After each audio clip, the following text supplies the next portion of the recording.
পৌষ মাস, প্রচণ্ড শীত পড়েছে। শীতের সঙ্গে কুয়াশা।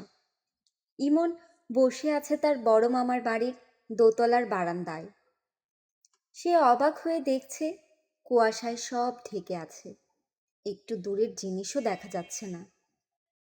বাড়ির সামনে কাঁঠাল গাছটার মনে হচ্ছে ছোট একটা পাহাড়। তার ছোট চাচা বলেছিলেন, কুয়াশা আসলে মেঘ। আকাশের মেঘ যখন মাটিতে নামে তাকে বলে কুয়াশা। ইমনের খুব অদ্ভুত লাগছে এই ভেবে যে সে মেঘের ভেতর বসে আছে। আজ ছুটির দিন, তার বারান্দায় চুপচাপ বসে থাকার কথা না। ছুটির দিনের সকালবেলায় এই বাড়িতে নানান ধরনের খেলা হয়। টোকন আর শোভন টেনিস বল দিয়ে ক্রিকেট খেলে। টোকনের খুবই কাঁদুনে স্বভাব, কিছু হতেই কান্না শুরু করে। আর শোভন মারামারিতে ওস্তাদ, হুট করে মারামারি শুরু হয়ে যায়। শোভন ক্রিকেট ব্যাট দিয়ে ধমাধম ভাইকে মারে। অদ্ভুত ব্যাপার হচ্ছে, কেউ কখনো নালিশ করে না। মারামারি এবং কান্নাকাটি কিছুক্ষণের মধ্যেই থেমে যায়, আবার খেলা শুরু হয়। মিতু একা একা রান্নাবাটি খেলে। ক্রিকেট খেলায় তাকে নেওয়া হয় না, মিতুও রান্নাবাটি খেলায় কাউকে নেয় না। একদিন শুধু বলেছিল, এই তুই চাকর হবি? তুই চাকর হলে খেলতে নেব, যা বাজার করে নিয়ে আয়, মনে করে কাঁচামরিচ আনবি, আর খবরদার পয়সা সরাবি না। ইমনের খেলতে ইচ্ছে করছিল, কিন্তু চাকর হওয়াটা মেনে নিতে পারছিল না বলে খেলেনি। তবে না খেললেও সে বেশিরভাগ সময় আশেপাশে ঘুরঘুর করে। আজ ইমন এখনো নিচে নামছে না, কারণ নিচে নামিয়ে নেয়ার জন্য মিতু আসেনি। বড় মামার বাড়ির দোতলার সিঁড়ি পুরোপুরি শেষ হয়নি, রেলিং দেয়া বাকি। এরকম সিঁড়ি দিয়ে নিচে নামতে ইমনের অসম্ভব ভয় লাগে। মিতু বয়সে তার সমান হলেও ঠিক সমানও না, 5 দিনের বড়। ভয়ঙ্কর সাহসী। একবার সে চোখ বন্ধ করে সিঁড়ি দিয়ে উঠেছিল। মিতু শুধু যে চোখ বন্ধ করে সিঁড়ি দিয়ে উঠতে পারে তাই না, 3 তলার ছাদে পা ঝুলিয়ে বসতেও পারে। সেই ছাদেরও রেলিং নেই। ইমনের বড় মামা ছাদে রেলিং দেবেন না, শুধু শুধু বাজে খরচ। ইমনের ধারণা, বাজে খরচ হলেও রেলিং দেয়া উচিত, তা না হলে কোনো একদিন মিতু ছাদ থেকে পড়ে যাবে। ইমনের ধারণা, দোতলার সিঁড়িতেও রেলিং দেওয়া উচিত, রেলিং দেয়া না হলে সে নিজেই কোনো একদিন পড়ে যাবে। ইমন! ইমন চমকে উঠে দাঁড়ালো। মা ডাকছেন। আগে মা ডাকলে আনন্দ হতো, এখন হয় না। মার ডাকা মানেই কিছু একটা নিয়ে ধমকাধমকি হবে। ধমক খাবার মতো কিছু অবশ্যই সে করেনি। সকালে বই নিয়ে বসে অনেকক্ষণ পড়েছে। মা যখন বললেন, যথেষ্ট ঘ্যানঘ্যানানি হয়েছে, এখন যাও, তখনই শুধু সে উঠে এসেছে।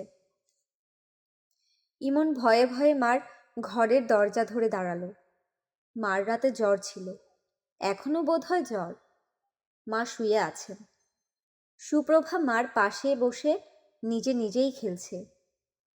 ইমনের কাছে খুবই আশ্চর্য লাগে যে সুপ্রভা নিজে নিজে বসতে পারে, হামাগুড়ি দিতে পারে, কিছু দেখলেই 2 হাতের 2 আঙুল উঁচু করে বলে, যে যে যে।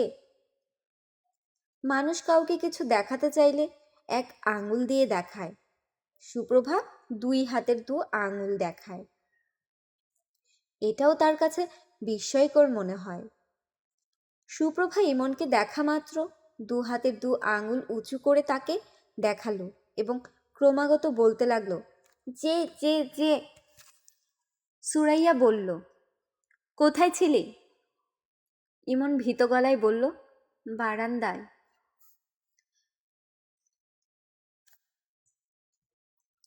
রান্নাঘরে গিয়ে বলতো আমাকে চিনি ছাড়া লিকার দিয়ে 1 কাপ চা দিতে, লেবু যেন না দেয়, চায়ের মধ্যে লেবুর গন্ধ অসহ্য।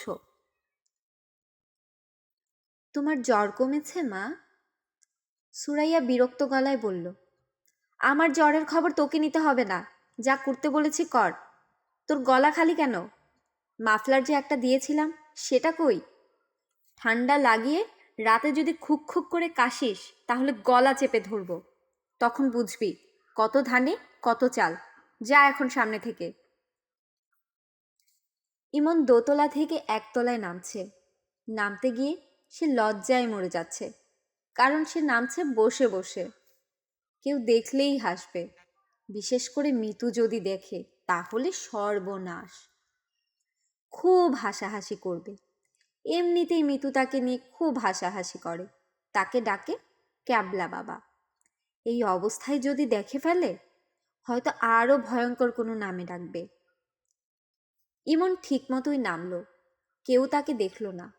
রান্নাঘরে বুয়াকে চায়ের কথা বলল। বুয়া বিরক্ত গলায় বলল, আমার হাত বন্ধ, এখন চা দেওয়ান যাইব না।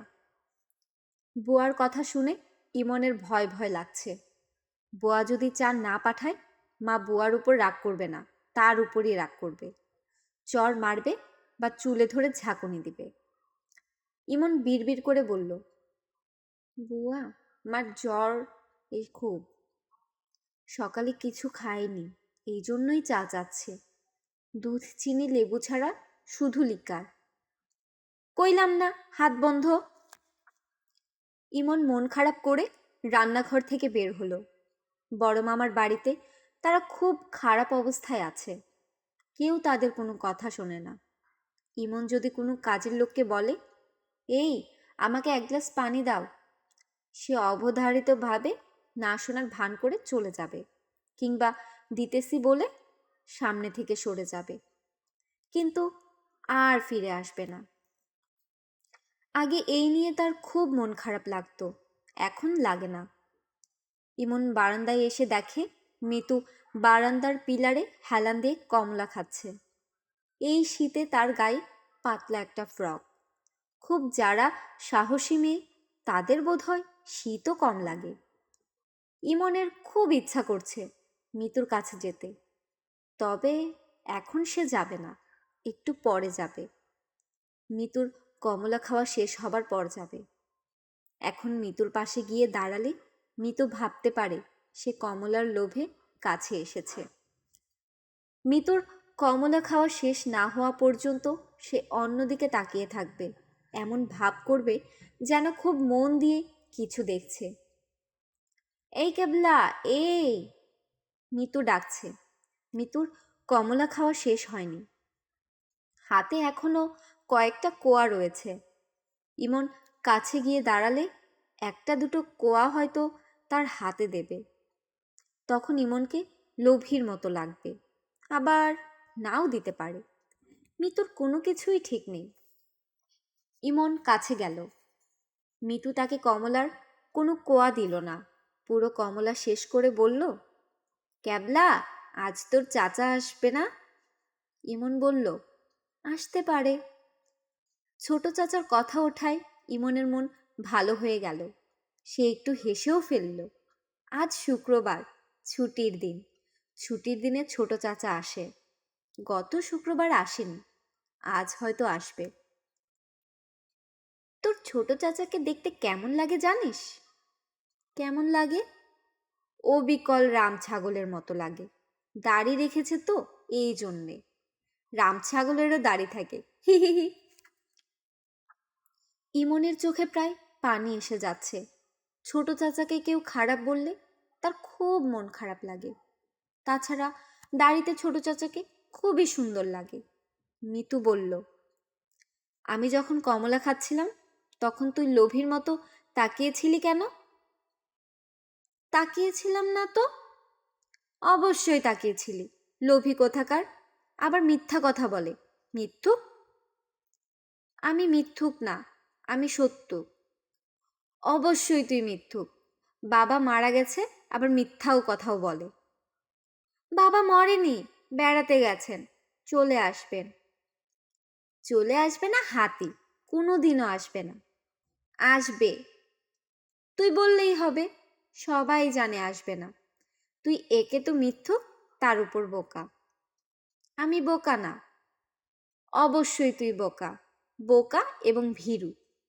সিঁড়ি দিয়ে বসে বসে পালেছড়ে নামিস, আমি দেখেছি। ইমন চোখের পানি সামলাবার চেষ্টা করছে, পারছে না। মিতু বলল, একদিন তুই যখন সিঁড়ি দিয়ে বসে বসে নামছিলি, তখন আমি তোর ইয়েটা দেখে ফেলেছি।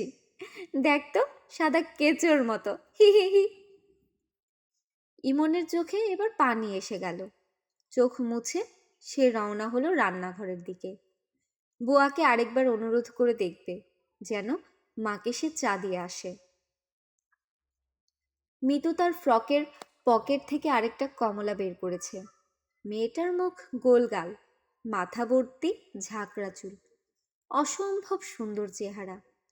একবার তার দিকে চোখ পড়লে চোখ ফেরানো মুশকিল। এ হচ্ছে সেই ধরনের মেয়ে যাকে দেখলেই কথা বলতে ইচ্ছে করে। মজার ব্যাপার হলো, আজ থেকে ঠিক ২০ বছর পর এই মেয়েটি তার বাবার ঘরে ঢুকে অত্যন্ত শান্ত ভঙ্গিতে বলবে, বাবা, আমি ইমনকে বিয়ে করতে চাই। মিতুর বাবা হতভম্ব হয়ে বলবেন, কি বললি? যা বলেছি তুমি শুনেছ। তোর কি মাথাটা খারাপ? মিতু আগের চেয়েও শান্ত গলায় বলবে, বাবা, আমার মাথা খারাপ না, তুমি ব্যবস্থা করে দাও। সেই গল্প যথাসময়ে বলা হবে। আপাতত আমরা দেখতে পাচ্ছি ইমন তার ছোট চাচার কোলে। সে চাচার ঘাড়ে মুখ লুকিয়ে আছে, নিঃশব্দে কাঁদছে। ফিরোজ বলছে, কেঁদে তুই আমার ঘাড় ভিজিয়ে ফেলেছিস, তোর হয়েছেটা কি বলতো? 15 দিন পর এসেছি, কোথায় গল্পগুজব করবি? এরকম করলে আর আসবো না। দোতলা থেকে নিচে ফেলে দেব। দিলাম, ফেলে দিলাম। 1 মিনিটের মধ্যে যদি হাসির শব্দ না শুনি, তাহলে কিন্তু সত্যি সত্যি ফেলে দেব। ইমন হাসতে না পারলেও হাসির মতো শব্দ করল। ছোট চাচার একটু মাথা খারাপের মতো আছে, সত্যি সত্যি ফেলে দিতে পারে। সুরাইয়ার জ্বর আরো বেড়েছে। জ্বরের আঁচে মুখ লালচে হয়ে আছে, চোখ জলজল করছে। ফিরোজ বসেছে তার সামনে একটি চেয়ারে। ফিরোজ বলল, ভাবি, কেমন আছেন? সুরাইয়া বলল, ভালো। খারাপ থাকবো কেন? খারাপ থাকার মতো নতুন কিছুই তো হয়নি। আপনার জ্বর কি বেশি? জানি না, তোমার খবর বলো। ব্যবসাপাতির অবস্থা কি? অবস্থা বেশি ভালো না, খারাপই বলতে পারেন। ব্যবসা করতে ক্যাশ টাকা লাগে, ক্যাশ টাকা তো নেই।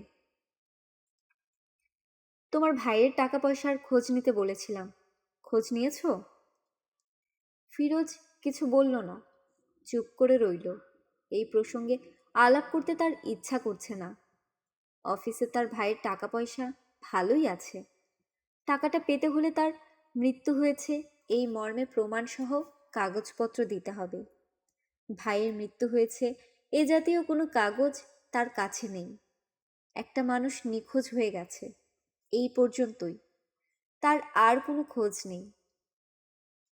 ভাবি, ইমনের পড়াশোনা কেমন হচ্ছে? জানি না। সুপ্রভাত দেখতে খুব সুন্দর হচ্ছে। ও সুন্দর হলেই কি আর অসুন্দরও হলেই কি? তুমি কি এখনো মেসেই থাকো? জি। চিরজীবন কি মেসেই থাকবে? ঘর বাড়ি করবে না? বিয়ে টিয়ে করবে না? ব্যবসার অবস্থা খারাপ ভাবি। খারাপ হলে কি আর করবে? মেসে মেসে জীবন কাটিয়ে দাও। ফিরোজ একটু ঝুঁকে এসে বলল, ভাবি, আপনার কাছে আমি একটা আবদার নিয়ে এসেছি। সুরাইয়া ভুরু কুঁচকে বলল, কি আবদার? মার শরীর খুব খারাপ, প্যারালাইসিস হয়ে গেছে, মনে হয় বাঁচবেন না। আপনাকে খুব দেখতে চাচ্ছেন। আমাকে দেখে কি হবে? মনে হয়তো শান্তি পাবেন। আমাকে দেখে শান্তি পাবার কিছু নেই, আমি কোনো শান্তি বলি না। ভাবি, এইভাবে কথা বলবেন না। আপনি আমার সঙ্গে চলেন, সবাইকে নিয়ে ঘুরে আসি। দীর্ঘদিন একটা জায়গায় পড়ে আছেন, ঢাকার বাইরে গেলে ভালো লাগবে।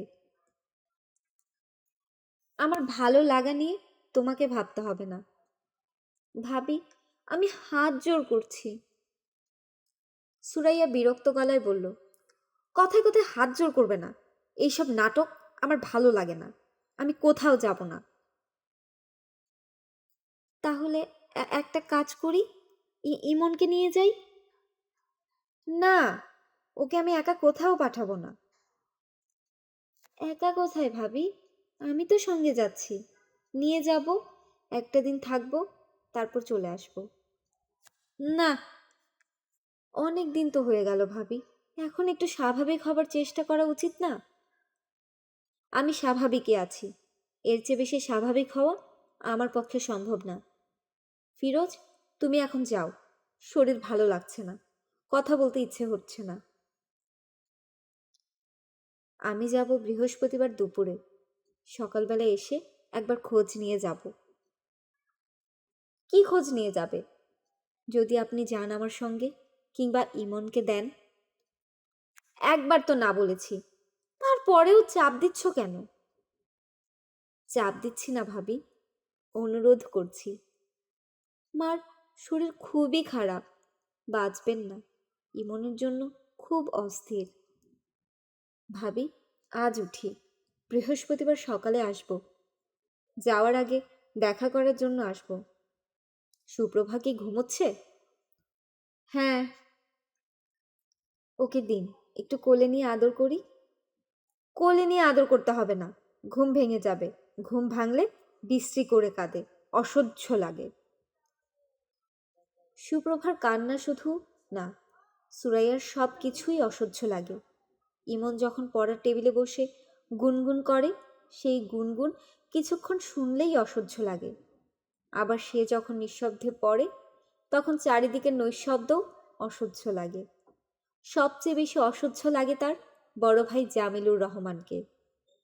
জামিলুর রহমান মাঝে মধ্যে বোনের ঘরে ঢুকেন, নানান বিষয় নিয়ে কথা বলেন। দু একটা কথা শোনার পরই সুরাইয়ার মাথা ধরে যায়। সুরাইয়া সঙ্গে সঙ্গে বলে, ভাইজান প্রচণ্ড মাথা ধরেছে। তিনি তারপরেও বসে থাকেন, এক প্রসঙ্গ থেকে আরেক প্রসঙ্গে যান এবং কথা বলতেই থাকেন, বলতেই থাকেন। তারপর, সুরাইয়া তুই আছিস কেমন বল? ভালো। দিনরাত 24 ঘন্টা একটা ঘরের ভেতর থাকিস, এর নাম ভালো থাকা? তোর তো পাগল হতে বেশি বাকি নাই। পাগল আমি হব না ভাইজান। পাগল হলে আগেই হতাম। আগে যখন হই নাই, এখনো হব না। আশেপাশের সবাইকে পাগল বানাবো, কিন্তু নিজে পাগল হব না। এই তো একটা কথার মতো কথা বলেছিস। নিজে ভালো থাকবি। নিজের ভালো থাকাটাই জরুরি। অন্যের যা ইচ্ছা হোক, নিজে ঠিক থাকলে জগৎ ঠিক। শুনে ভালো লাগলো। একটা ঘটনা ঘটলে চিত হয়ে পড়ে যেতে হবে নাকি? দুর্ঘটনা মানুষের জীবনে ঘটে না? সব সময় ঘটে। ভাইজান, আমার খুবই মাথা ধরেছে। দিনরাত একটা ঘরে বন্দি হয়ে থাকলে মাথা ধরবে না? মাথা ধরবেই। আমার কথা শোন, মাথা থেকে সব কিছু বাদ দে।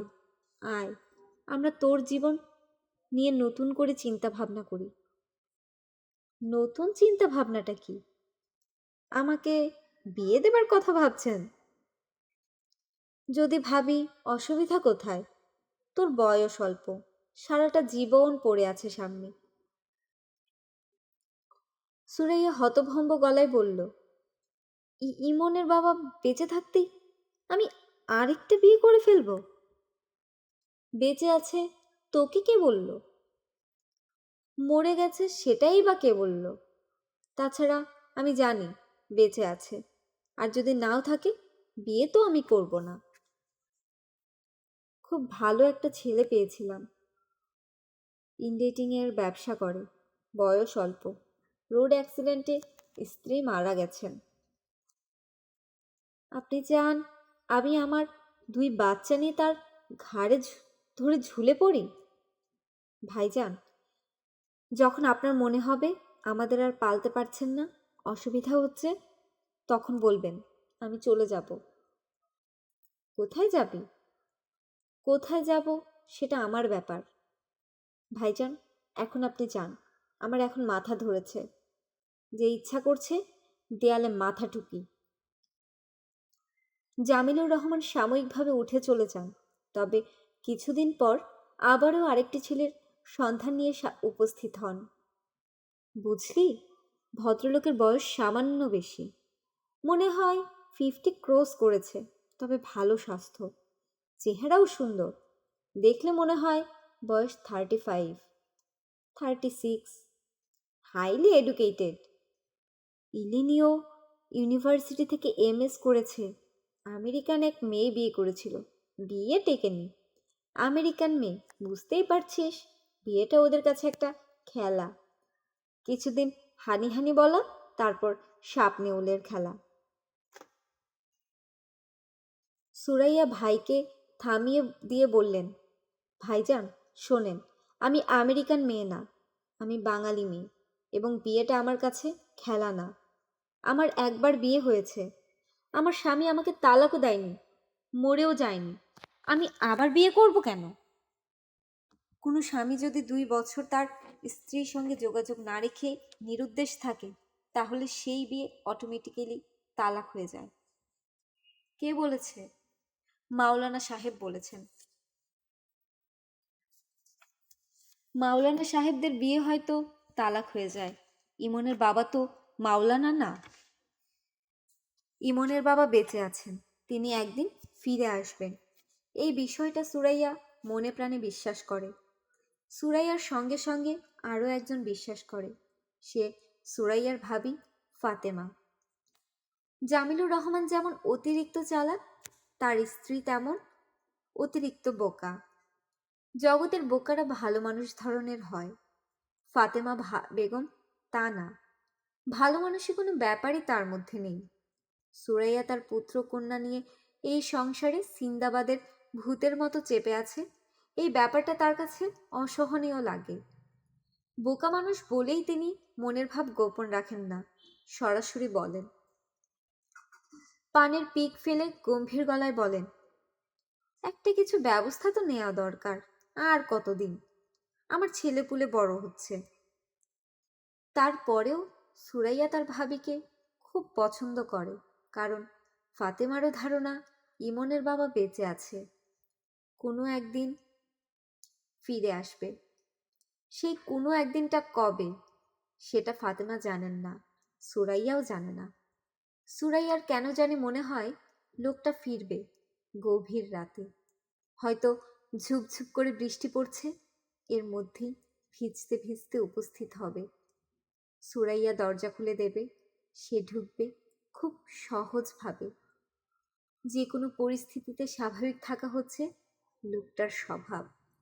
সে তার স্বভাব মতো বলবে, দেখি একটা তোয়ালে দেখি, মাথাটা ভিজে গেছে। সুরাইয়া তোয়ালে এগিয়ে দেবে। মানুষটা মাথা মুছতে মুছতে বলবে, তুমি কেমন আছো? সে বলবে, ভালো। এত রোগা লাগছে কেন? শরীর খারাপ? সেও সহজভাবেই বলবে, না, শরীর ঠিকই আছে। যে যেমন তার সঙ্গে সে সেরকম আচরণই করতে হয়। মানুষটা এক পর্যায়ে বিছানার দিকে তাকিয়ে বলবে, ইমনের পাশে শুয়ে আছে এই ছোট মেয়েটা কে? ওর নাম সুপ্রভা। সুপ্রভা কে? সুপ্রভা হলো ইমনের ছোট বোন। বলো কি, সুন্দর হয়েছে তো? হ্যাঁ, সুন্দর হয়েছে। ওকে ডেকে তুলবো, কোলে নেবে? না থাক, ঘুম ভাঙিয়ে দরকার নেই। ইমন তো দেখি অনেক বড় হয়েছে। বড় তো হবেই।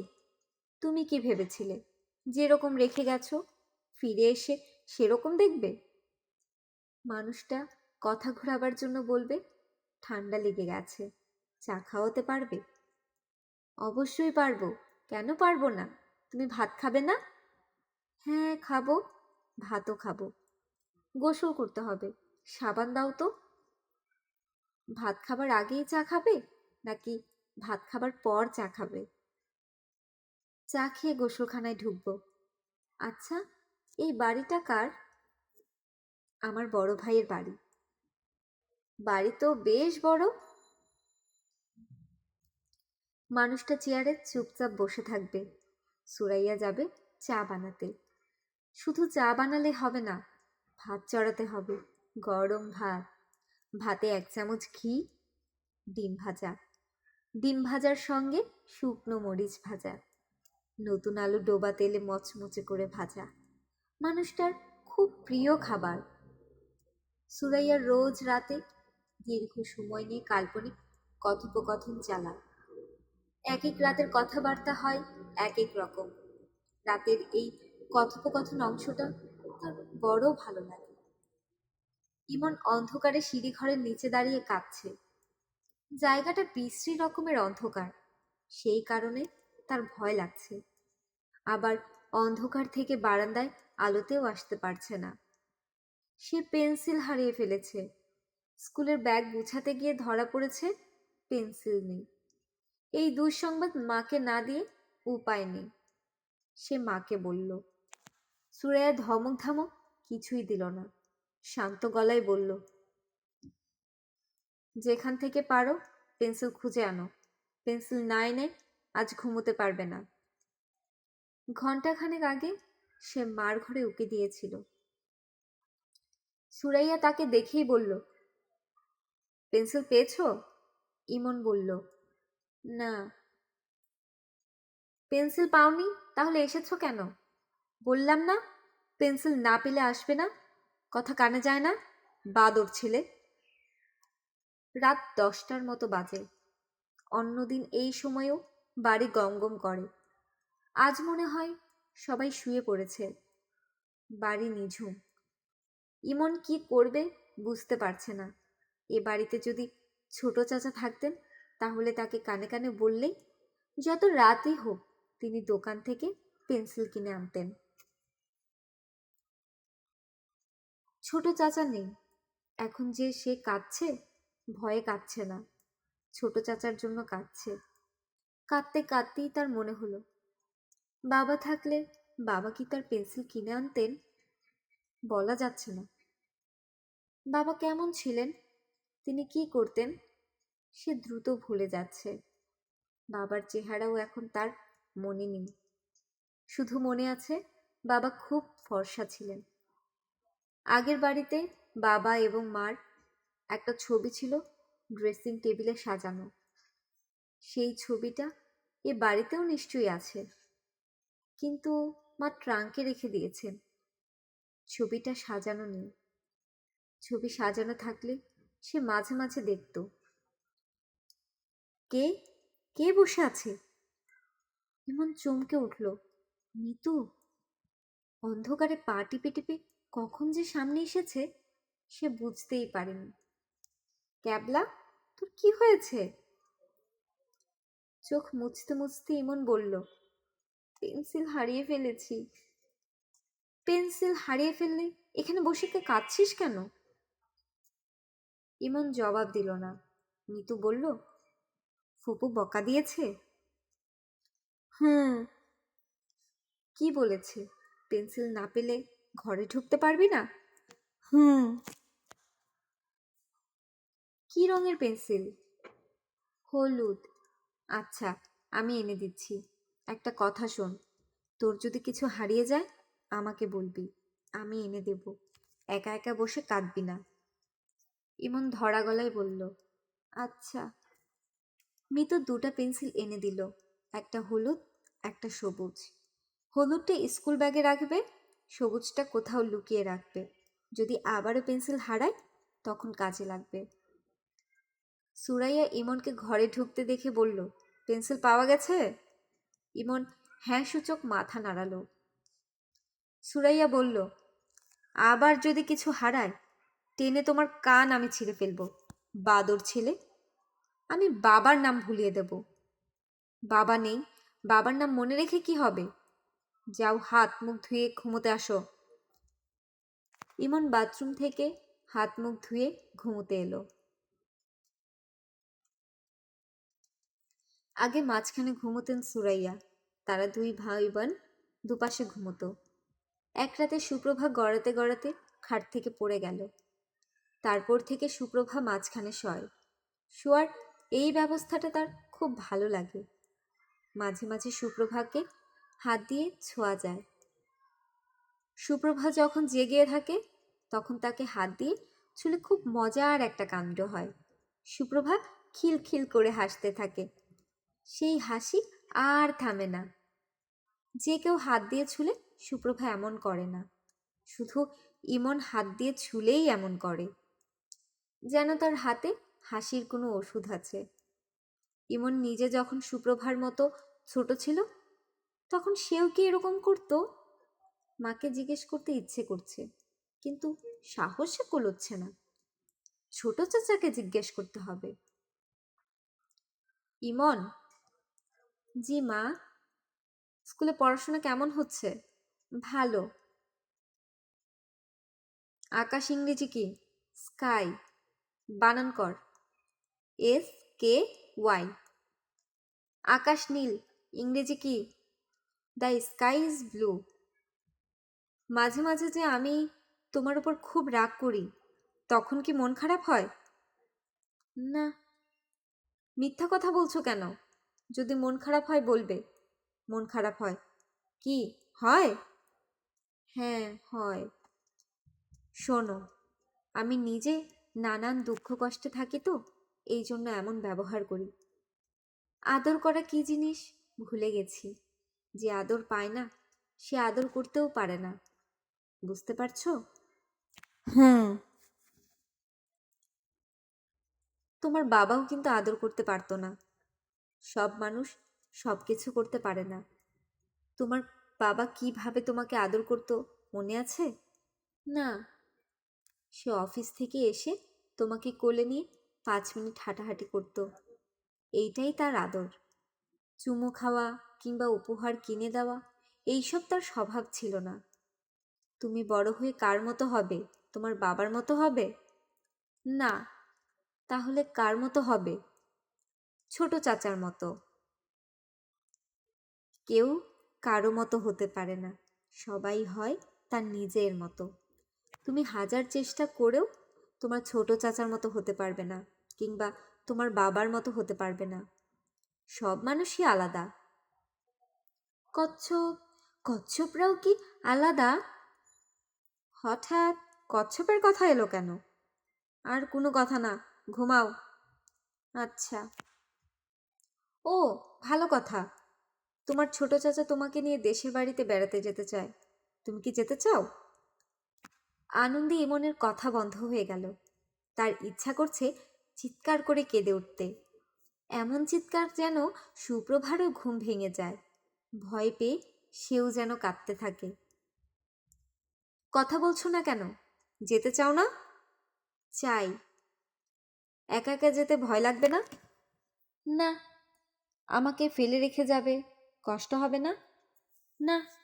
সে কি, আমাকে সুপ্রভাকে ফেলে চলে যাচ্ছ, কষ্ট হবে না? সুপ্রভার জন্য হবে। সুপ্রভাকে তোমার আদর লাগে? হ্যাঁ। আচ্ছা, অনেক কথা হয়েছে, এখন ঘুমাও। নাকি একটা গল্প শুনতে চাও? ইমন গল্প শুনতে চাচ্ছে না, কিন্তু বুঝতে পারছে কোনো একটা অদ্ভুত কারণে তার মার মন খুব ভালো। মা গল্প বলতে চাচ্ছেন, সেই অদ্ভুত কারণটা কি? গল্প শুনতে চাও? চাই। এক দেশে ছিল এক রাজকন্যা। রাজকন্যা ছিল বন্দিনী। তার জীবনটা কাটছিল 4 দেয়ালের মধ্যে। তার মুক্তির একটাই পথ, যদি কোনো সাহসী রাজপুত্র বাঘের চোখ দিয়ে মালা গেঁথে রাজকন্যার গলায় পরিয়ে দেয়, তবেই রাজকন্যা মুক্তি পাবে। গল্পটা কেমন লাগছে ইমন? ইমন ফিসফিস করে বলল, খুব ভালো লাগছে। আসলে গল্পটা তার মোটেও ভালো লাগছে না।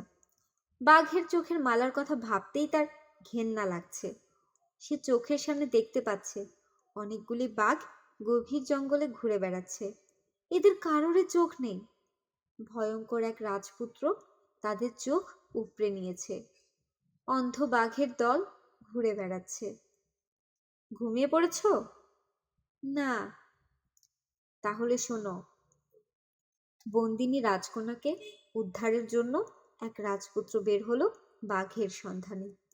তার খুব সাহস, সে দেখতেও খুব সুন্দর। মা, তার নাম কি? ও আচ্ছা, তার নাম তো বলা হয়নি। রাজপুত্র যেমন সুন্দর, তার নামটাও খুব সুন্দর। রাজপুত্রের নাম ইমন কুমার। নামটা সুন্দর না? ইমনের খুব লজ্জা লাগছে। রাজপুত্রের নাম আর তার নাম একই। ইমনের খুব ইচ্ছে করছে মার গায়ে হাত রেখে শুয়ে থাকতে। সেটা সম্ভব না, মাঝখানে সুপ্রভা শুয়ে আছে। ইমন, হুম? বাবা ঘুমাও, আমার গল্প বলতে আর ভালো লাগছে না। সুরেয়ার শুধু যে ভালো লাগছে না তা না, তার মনটাই খারাপ হয়ে গেছে। সে পুরোপুরি নিশ্চিত ছিল গল্পের মাঝখানে ইমন বলবে, মা, এই গল্পটা আমি জানি, তুমি অন্য গল্প বলো। এই গল্প ইমনের বাবা ইমনকে বলেছিলেন। ছেলের সেই গল্পের কথা মনে নেই। বাবাকে এত দ্রুত সে ভুলে যাচ্ছে, এত দ্রুত।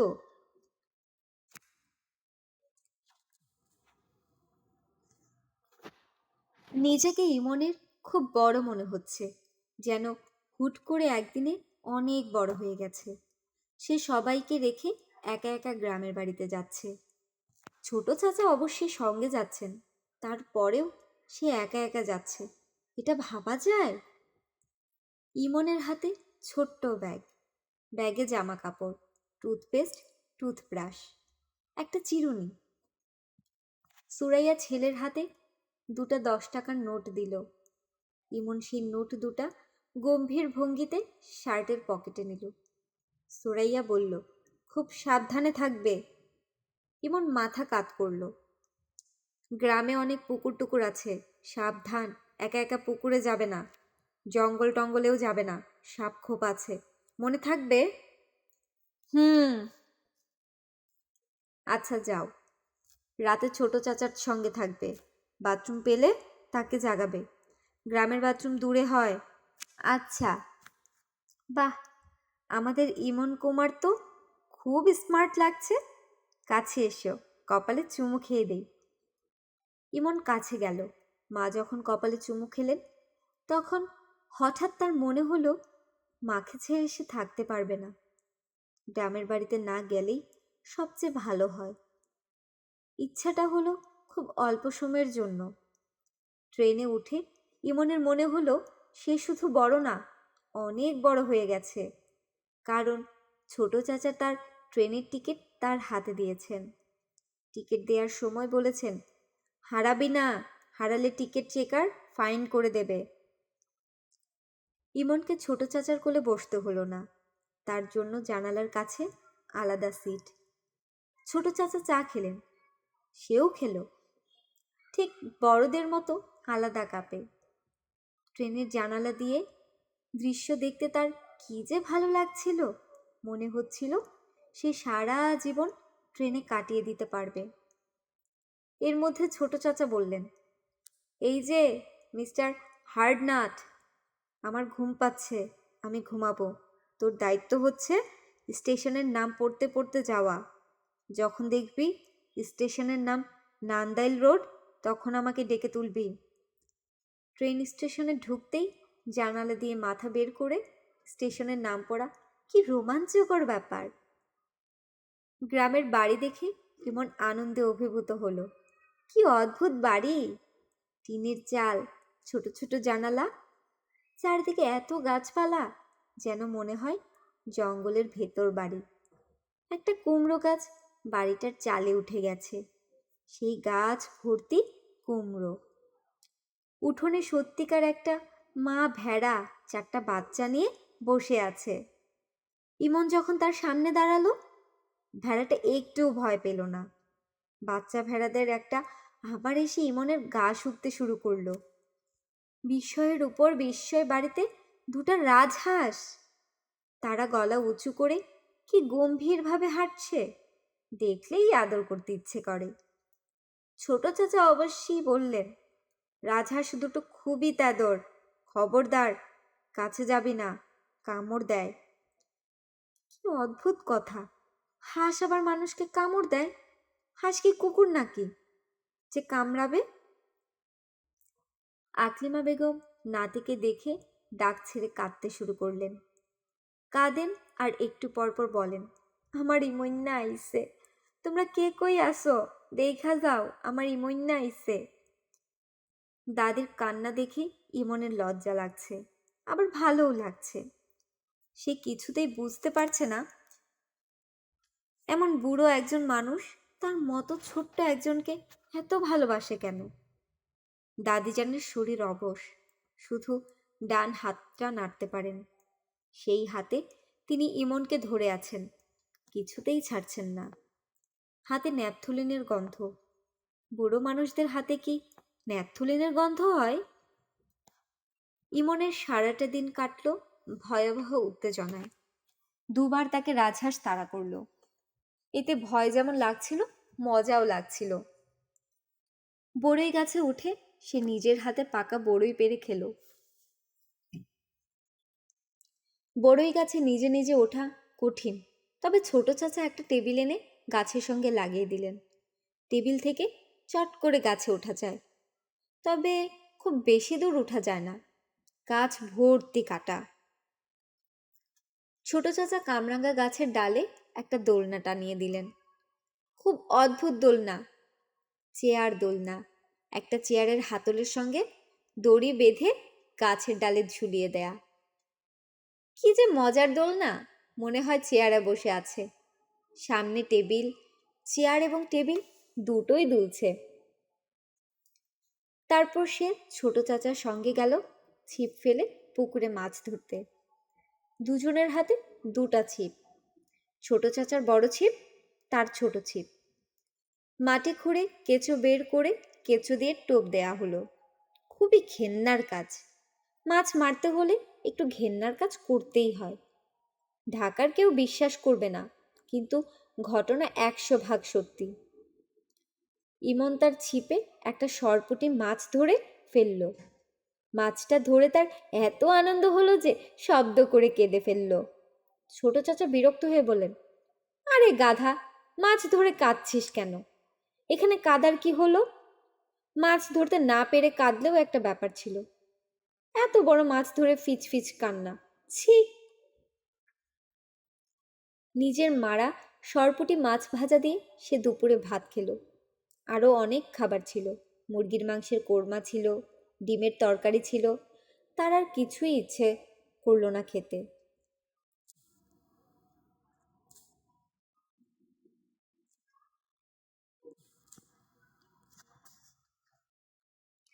পরদিন আরও বিস্ময়কর ঘটনা ঘটল। ছোট চাচা বললেন, আয় তোকে সাঁতার শিখিয়ে দিই। একদিনে সাঁতার। আমি সাঁতার শেখানোর একজন ওস্তাদ। সাঁতার শিখতে হলে প্রথম কোন কাজটা করতে হয় বল দেখি? জানি না। প্রথমে পানিতে নামতে হয়। পানিতে না নেমেও সাঁতার শেখা যায়। সেই সাঁতারের নাম শুকনা সাঁতার। স্থলে বেঁচে থাকার জন্য এই সাঁতার খুবই প্রয়োজনীয়। বেশিরভাগ মানুষ শুকনা সাঁতার জানে না বলে স্থলে ভেসে থাকতে পারে না। তুমি পারো? না, আমিও পারি না। ইমন ভয়ে ভয়ে চাচার হাত ধরল। পুকুরটাকে খুব গভীর মনে হচ্ছে। পানি কি পরিষ্কার টলটল করছে। ফিরোজ বলল, ঝুপ করে পানিতে নাম, একদিনে সাঁতার। ইমন অবাক হয়ে বলল, সত্যি সত্যি একদিনে সাঁতার শিখবো? তোর যদি ইচ্ছা থাকে শিখতে পারবি। ইচ্ছা আছে? আছে। পানিতে আমার সঙ্গে নামবি, কিন্তু পানিকে ভয় করতে পারবি না। পানিকে ভয় করলে একদিনে সাঁতার শিখতে পারবি না। শুধু মনে রাখবি, আমি যখন আছি তখন তুই ডুববি না, আমি ধরে ফেলবো। আমার উপর বিশ্বাস রাখতে হবে। পারবি বিশ্বাস রাখতে? পারবো। তাহলে আয়, শুরু করা যাক। প্রথম 1 ঘন্টা শুধু পানিতে দাপাদাপি করবি। আমি তোর পেট ধরে রাখবো, হাত দিয়ে তোকে ভাসিয়ে রাখবো। ফিরোজ ইমনকে ভাসিয়ে রাখছে। ইমন প্রাণপণে দাপাদাপি করছে। প্রথমে একটু শীত লাগছিল, দাপাদাপির কারণে এখন আর শীত লাগছে না। ইমনের মনে হচ্ছে সে তার বাকি জীবনটা পানিতে দাপাদাপি করে কাটিয়ে দিতে পারবে। সঙ্গে শুধু একজনকে লাগবে, যে তাকে ভাসিয়ে রাখবে, ছেড়ে দেবে না। ইমন 2 ঘন্টার মাথায় সত্যি সত্যি সাঁতার কাটল। ইমনের চেয়েও অনেক বেশি অবাক হলো ফিরোজ। সে মুগ্ধ গলায় বলল, হার্ডনাট, তুই তো সত্যি হার্ডনাট। সত্যি সত্যি একদিনে সাঁতার শিখে ফেললি? তুই তো বড় হয়ে গেছিস রে বেটা। গ্রামের বাড়ি থেকে ফেরার সময় ইমনের এত মন খারাপ হলো যে বলার নয়। বিদায়ের দিন আকলিমা বেগম নাতিকে জড়িয়ে ধরে বসে রইলেন। এক ফোঁটাও চোখের জল ফেললেন না। বিদায়ের সময় চোখের জল ফেলতে নেই, অমঙ্গল হয়। এমনিতেই এই পরিবারের অমঙ্গলের ছায়া পড়ে আছে। আকলিমা বেগম ধরা গলায় বললেন, ইমন্না। ইমন বলল, জি দাদিমা। তোরে একটা কথা বলি, তুই যখন বড় হইয়া বিয়া করবি তখন বউরে নিয়ে আসবি। আমি তো বাইসা থাকবো না, তোরা দুইজনে আমার কবরের সামনে খাড়াবি। ইমন মাথা কাত করে বলল, জি আচ্ছা। তোর লাগি আমি আল্লাহ পাকের কাছে খাস দিলে দোয়া করছি। আমার দোয়া আল্লাহ পাক কবুল করছেন। আকলিমা বেগম নাতির হাতে কাপড়ে মোড়া একটা ছোট্ট উপহার তুলে দিলেন।